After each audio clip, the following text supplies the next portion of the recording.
Joe Budd. You know, he and I got to know each other out on the campaign trail. And truly, you have a great young man who's going to take this club even further than what Margie has done in her time period, and also what Yvonne was able to do.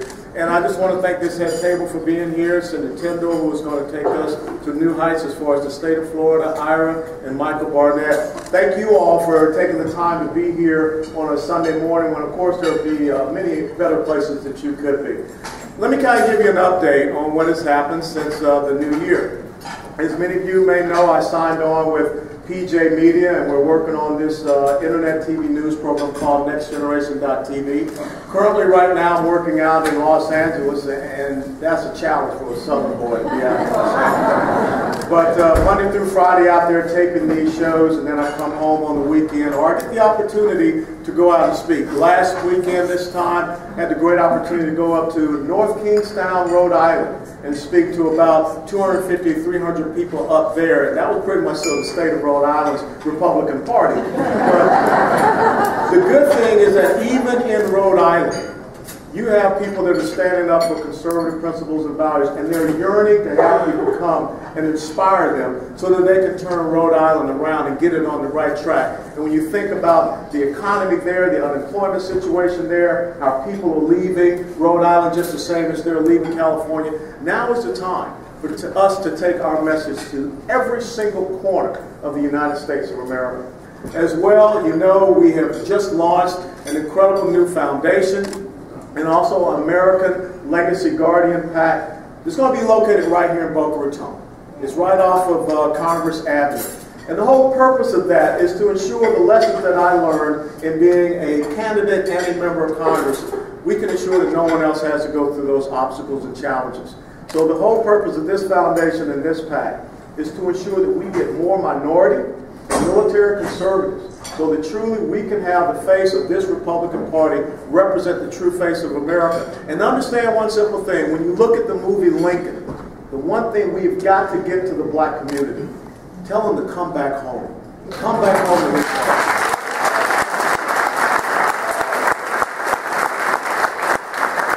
Now, we just closed the deal on a new office and studio up in Washington, D.C. for our TV show. So we're going to be transitioning probably in April back up to D.C. So I'll be doing that normal commute, so I won't have to go across country as much. But the most important thing you all must realize, this is my home. This is the home for Angela and I, our daughter Aubrey, who is down in Nova Southeastern, our youngest daughter Austin, who is up at Summit Christian, West Palm Beach, and the newest addition to the West family, Wang Ying Lin, who is our exchange student from China, who has been with us this entire year. And I think she likes it so much she may come back for it. Wang Lin, please stand up.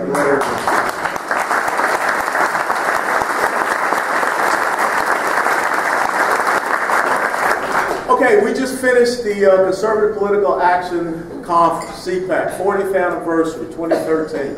So I want to kind of talk to you about what CPAC should represent and what the message to be for each and every one of us. The message of CPAC this year was next generation, new challenges, timeless principles. And that's what we must understand. But most importantly, what we must realize as a party and as a conservative movement going on is how do we understand the transition of leadership? And even though we are here not in church, I brought my Bible, and I think that I want to talk about a great transition of leadership that we all should go back and study. It was when the time that Moses had died, and all of a sudden the task to cross the Jordan River came to Joshua. And if you turn into the book of Joshua, and God's charge was given, Moses, my servant, is dead. Now therefore arise, cross this Jordan, you and all this people, to the land which I am giving to them, the sons of Israel. If there is one thing that we must understand, one thing that will make us viable as a party going forward, we must realize that there is a time period for a transition for leadership. And that's what we saw at CPAC. A new generation of conservative leaders that can take this party out and get our message across every single demographic. If we don't do that, then we will fail and miss an opportunity. You know, it's much the same as running a relay race in track. That nice 4x100. Now, everyone would believe the 4x100 relay race is all about speed, but it is not. It is about precision. It's about timing. Because people have to work together. Because when you're passing off that baton, you have a transition zone that you must pass that baton in. If you pass it too soon, you're disqualified. If you pass it too late, you're disqualified. You must pass it within that transition zone so that that relay team can continue to press on toward that finish line. And I believe what we are seeing now is that there's some people in our party that don't want to pass that baton on. And if we don't pass that baton on, we will get outside of that qualification zone and we will be disqualified. See, what you must understand that there are new challenges for this great nation, but the same challenges have really always been around. How many people here watched the movie Lincoln? If you have not watched that movie and you call yourself a Republican, I challenge you tonight or within the next 48 hours to watch that movie. If you don't, I'm going to find you and I'm going to drop you for push-ups. But the important part of watching that movie, Lincoln, you must understand what was the sole purpose for the Republican Party being established. The sole purpose was the abolishment of slavery. That was it in the mid-1800s. And the movie Lincoln is all about that 13th Amendment. The movie Lincoln was all about the commitment and dedication to one simple thing, to making the words of Thomas Jefferson in the Declaration of Independence ring true for every single man, woman, and child that was in the United States of America. That indeed all men are created equal, that they are endowed by their Creator with certain unalienable rights of life, liberty, and the pursuit of happiness. And what the movie Lincoln was about was Abraham Lincoln saying that we are standing up for individual freedom against bondage, against physical bondage. And if you saw that movie, who was they standing up against? The Democrat Party. If you understand the history, who have we always been fighting against when you talk about individual liberty and freedom and away from physical bondage? The Democrat Party. Because after the Reconstruction period, what did you see? You saw civil rights legislation. You saw the first African-American members of Congress, House and Senate. They were Republicans. The last time Florida had a Republican member of Congress was Josiah T. Walls, 1875 to 1876. But at the turn of the century, what happened when all of a sudden the Democrats won back that legislature up there in Washington, D.C.? All of the civil rights legislation that had been passed was taken away. The Jim Crow laws came in. Segregation came in. All of a sudden, next thing you know, you had literacy tests, poll tests. The Ku Klux Klan was supported by the Democrat Party. That's the history of this party. And if we don't understand that with our leadership, if we're not able to articulate that as we transition our leadership to make us more viable to today, because the new challenge is this. Instead of fighting individual liberty from physical bondage, we're fighting individual liberty from economic bondage. It is no different, ladies and gentlemen. You know, once upon a time you tried to, enslave the physical spirit. Now we're enslaving, not empowering, the entrepreneurial spirit. The entrepreneurial spirit from which you get innovation, ingenuity, not investment. Be very careful. I mean, you see this administration saying that investment comes from the government. The next time one of your friends down here in South Florida from the Democrat Party says, well, we need to have more government investment, just kindly ask them, what's the rate of return on the government investment? And watch their little eyes go spinning all over the place. Because government does not invest. Each one of you out there, you invest. And that's the strength of the free marketplace of ideas. That's the strength of what we're trying to promote. Government spends your money. Government spends the capital that is out there. And we have to have the right type of leadership, the right type of face that can take that message anywhere. We have to have people that can go into Detroit, Michigan, a city that is now being taken over by the state because it's $15 billion in debt, and say, there's something wrong with the 40 to 50 years of liberal, progressive, socialist policies that you've seen. There's something wrong with the leadership that you have seen in this city. We need to have people that can take that message to California. They can say, this is the reason why people are leaving your state, because of tax and regulatory policy that is killing business growth and causing them to go off to other states. We have to be able to have people that can say, look across the Atlantic Ocean and see Portugal, Italy, Ireland, Greece, and Spain, the pigs as they call it, and say, this is what our future will be. We need to have people locally that will go right across the road over there to Pearl City and tell them there's a better way of life for you. You know, I made a statement that some people kind of got upset about, but it is true. The people on the other side do not want to see black conservative Americans. They do not want to see black Americans that want a better life and a smaller government. That is an incredible threat to them. I go back to my own inner city neighborhood in Atlanta, Georgia, and I see the failure of their policies. But if we continue down a path with the type of leadership that is recalcitrant and reticent to take that message into those communities, well, guess what's going to happen? 90% of the black community will continue down this path and road to perdition. 71% of the Hispanic community will continue down this path and the road to perdition. And then the Asian community, amazingly enough, when you think about the things that they believe in, what they stand for, individualism, entrepreneurship, they will continue down that path as well. If we do not get more women that are our faces and our voices, then they will continue to talk about this faux pas war on women because we're not portraying the right face.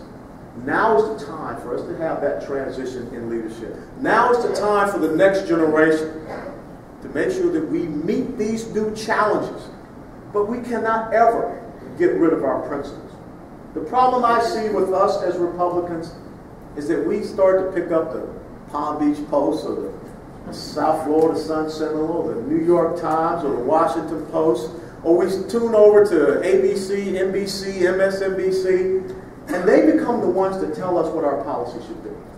They become the ones to tell us who we should run as our elected officials and our leaders.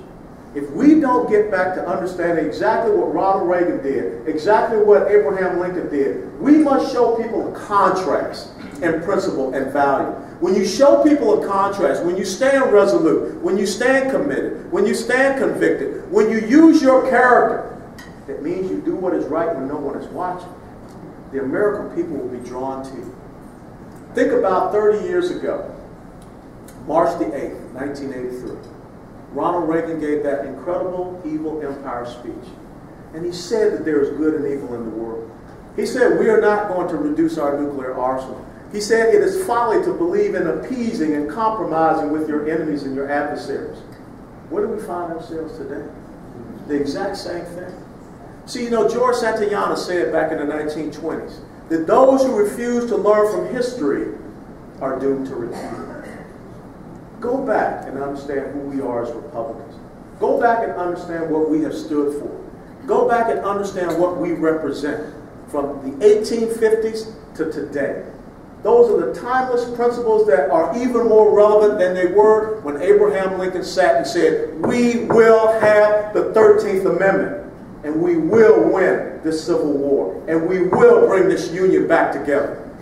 America is more divided and separated, I believe, than when we were in the Civil War. We may not be out with muskets and bullets and bayonets fighting and killing each other, but we are ideologically fighting and killing each other.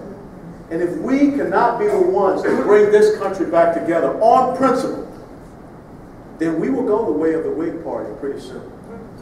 2016 will be our test. Because this country that is almost $17 trillion in debt will be $20 trillion in debt. This country that has seen 5 straight years of $1 trillion plus deficits will continue to have $1 trillion plus deficits.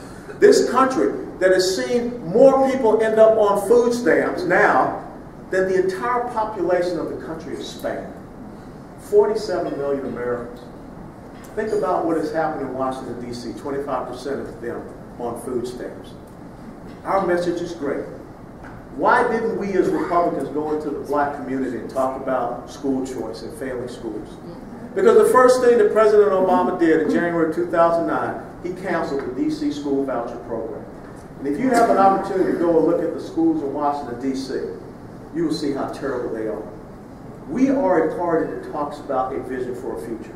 We are a party that talks about the opportunity society. That is what America is. They are the party that talks about a society of dependence. Now is the time to not be a lighter version of them, but to be a stronger version of who we are. And if we miss this window of opportunity, if we miss this transition zone, the red flag that will go out will not be disqualifying us as a party. It will be the red flag disqualifying us as a nation. And we cannot have that happen. You know, there's a good friend of mine back there, Lottie. Lottie came from Eastern Europe. And Lottie knows what it's like. Lottie has seen this before. When you talk to people who came here from Cuba, they know what it's like. They've seen this before. How is it that we just lost our eye on the target and have allowed this to happen? I ask you to be strong. I ask you to be courageous. As it says here in Joshua, no man will be able to stand before you all the days of your life. Just as I have been with Moses, I will be with you. I will not fail you nor forsake you. And what does he say? He says, be strong and courageous. This book of the law shall not depart from your mouth, but you shall meditate on it day and night, so that you will be careful to do that according which is written in it. Then you will make your way prosperous. Timeless principles. Be strong. Be courageous. Never believe that you will be forsaken. Now, it's tough sometimes reading some of the things that people write about you. And it was tough losing a congressional race. But you know what the bottom line is? I could look at myself in the mirror and say, I never sacrificed who I was. I never sacrificed.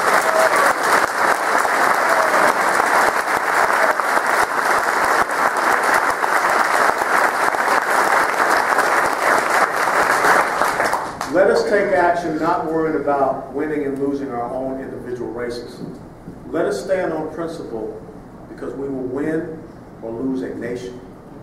And as the theme for CPAC was, next generation. How many grandparents we have here? How many parents do we have here? Each and every day, think about what your legacy will be to your grandchildren and to your children, to that next generation.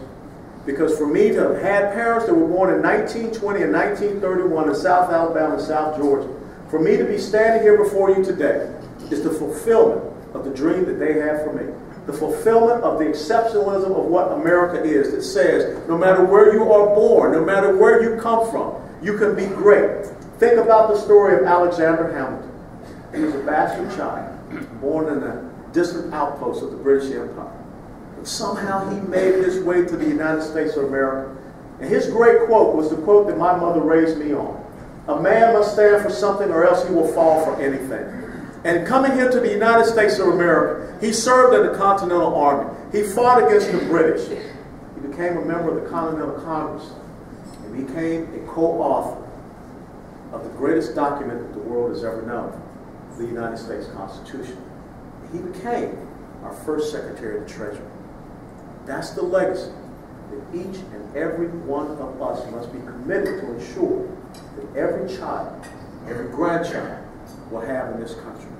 Now all you got to do, get off your keister, take that message to Pearl City, take that message to Dunbar Village, go down to Broward County and take that message to Lauderdale, take that message into Pompano Beach, take that message to every single community, every single area, every single nook and cranny in the United States of America. Let people know that if they yell and scream at you, it only emboldens you. But what's at stake? It's this great nation, this great republic. We are in that transition period. Let's make sure that we pass the baton on, as you have done here with Joe Budd, so that we have for the next generation. We meet the new challenges, but we maintain those timeless principles. May God bless you all, and I want to close by saying this. Because a lot of people keep coming up and asking me, what are you going to do? What are you going to do? What's happening? What's going on? You know, when are you going to get out there and run? What are you going to do? Interestingly enough, my Bible study today came from Proverbs. Proverbs 3. Solomon was a pretty smart dude. Starting at verse 5, it says, trust in the Lord with all your heart and do not lean on your own understanding. And in all your ways acknowledge him, and he will make your path straight. I will do as God would have me do in my life. And I will be obedient to Him. And when He wants me to get back out there in the political scheme, I'll be ready to get back out there in the political scheme. But for right now,